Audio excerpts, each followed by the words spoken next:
મહીસાગરનું બાલાસિનોર જ્યાં ભર ઉનાળે શરૂ થયો છે પાણીનો પોકાર।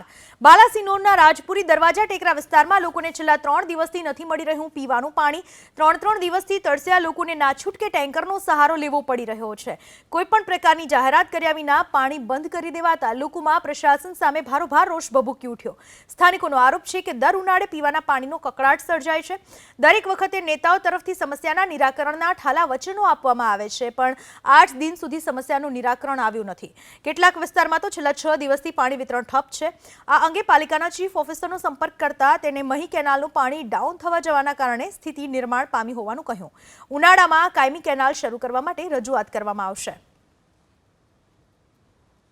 રાજપુરી દરવાજા કુંભારના ટેકરે અમારે અહીંયા પાણી આવતું નથી। 5-6 દિવસ થયા, બરાબર। ઘરમાં પાણી નથી તો પાણી આપો તો વટ મળશે કે નહીં મળે।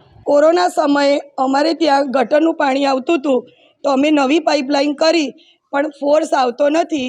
અમારા વિસ્તારમાં પાણીની બહુ તકલીફ છે, અમારે ટેન્કર લાવીને પાણી વાપરવું પડે છે। શુક્રવાર રાત્રે કેનાલનું પાણી, મહી કેનાલનું પાણી ડાઉન થઈ ગયેલું। એ લોકોને કંઈક રિપેરિંગ ચાલતું હતું, એટલે જે અમારો ઇનલેટ છે એનાથી ડાઉન થઈ ગયું, એટલે પછી સમસ્યા હતી। પણ કંઈક કાલથી પાછું એ લોકોએ છોડ્યું છે ને અમે તે ઘડી બધું બીજા પ્રયત્ન કરીને કામગીરી બોરથી ને એની બધી ચાલુ કરી દીધી છે।